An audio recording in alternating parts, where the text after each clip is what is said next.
muy justito, estoy citando acá al New York Times, estarían en ese caso favoreciendo a Donald Trump. Esto, en todo caso, al parecer, sugeriría un conteo bastante apretado de votos. ¿Qué tan apretado? Podría retroceder hasta el año 2000, como recordamos cuando George Bush le quitó las elecciones a Al Gore por decisión de la Corte Suprema, no lo sabemos. Pero vamos a conversar en estos momentos todavía pues de obvia incertidumbre con Farid Cajat, internacionalista por supuesto de la casa. Aquí le damos la bienvenida. ¿Qué tal, Farid? ¿Cómo estás?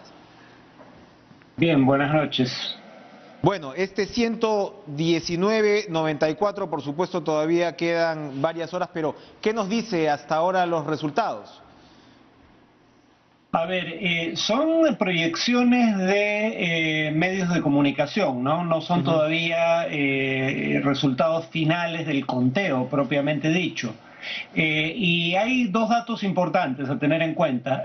Primero, todavía ninguno de los dos partidos gana un estado que haya perdido en 2016, ¿no? O sea, han ganado cada quien en donde ganaron en esa elección. Y lo segundo es que no sabemos con certeza qué votos se han contado en cada caso. Hay que tener en cuenta que por primera vez en la historia de los Estados Unidos, más de 100 millones de personas votaron o de manera anticipada o por correo.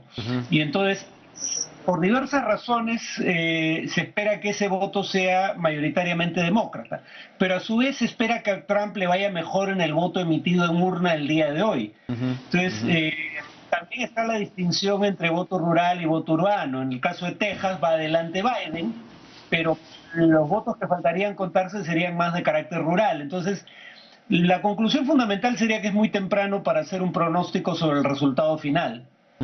Ahora, efectivamente es muy temprano, pero también eso mismo nos sugeriría, nos deslizaría que no va a ser una victoria contundente para ninguno de los dos.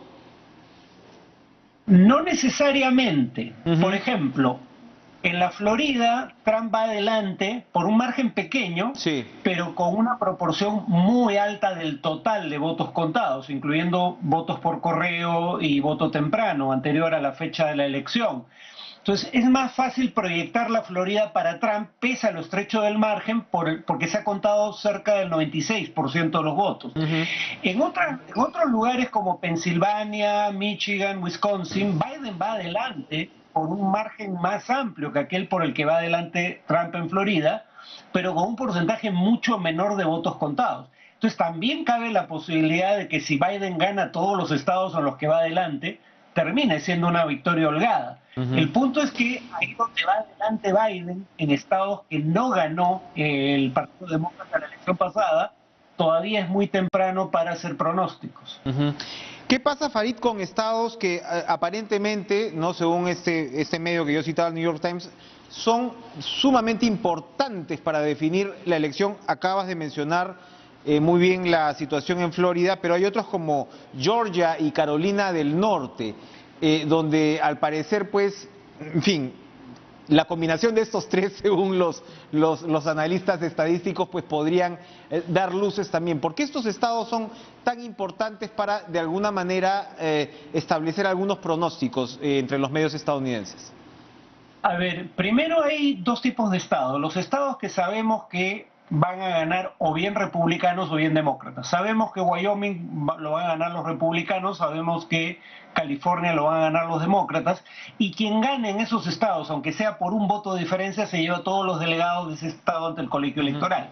En ese sentido son estados que tienen menos interés en términos de definir el resultado final porque no hay una contienda real. El tema es que hay los llamados estados pendulares, es decir, estados que no siempre votan por el mismo partido. Y ahí el tema es que en la elección pasada Trump le quitó 3 estados pendulares a los demócratas, que habían votado históricamente por ellos, que eran relativamente pequeños, salvo por Pensilvania. Y eso marcó la diferencia.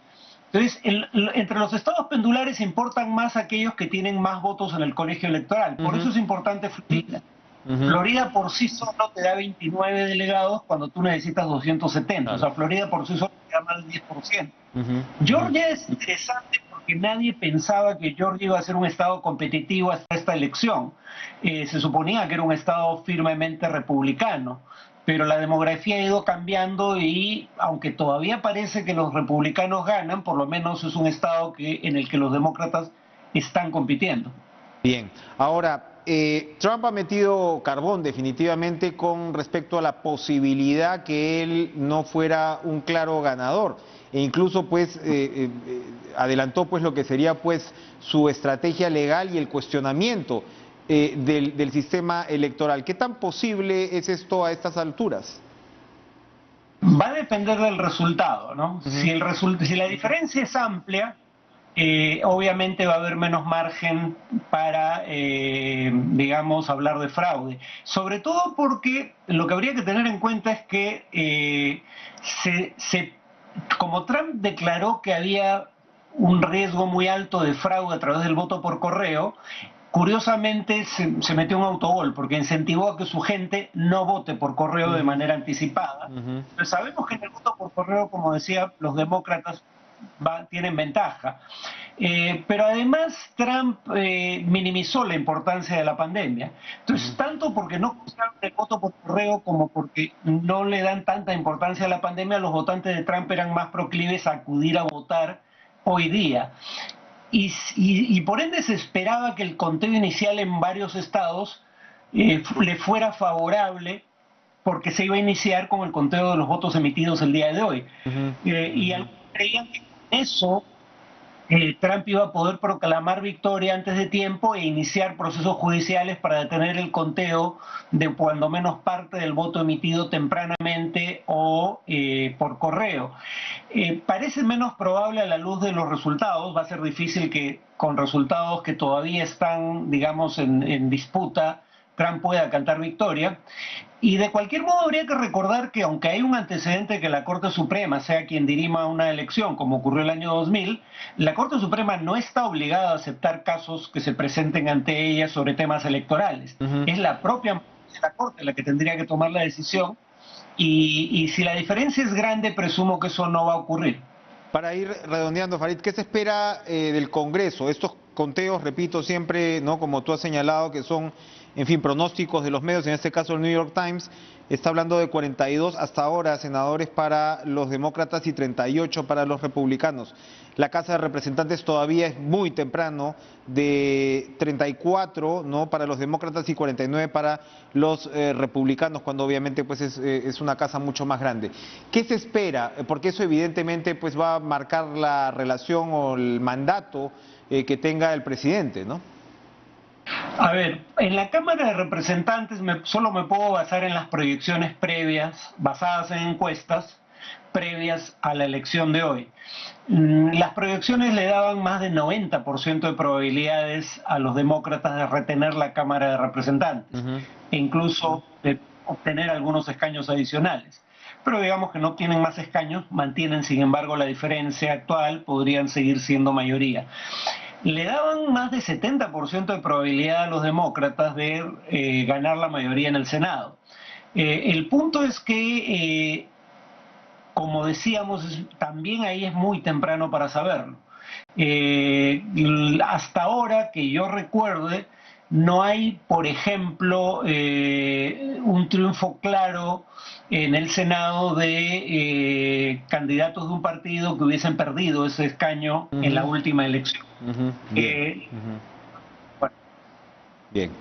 Farid, muchas gracias por estas interesantes observaciones en medio, ¿no?, del ajo, como se dice, cuando estamos contando en realidad estado por estado cuáles son estos resultados preliminares y seguramente en los próximos días incluso podrá haber mucho que comentar. Gracias a Farid Cajat por este contacto. Vamos a pasar de inmediato a recibir y saludar al ministro de Relaciones Exteriores.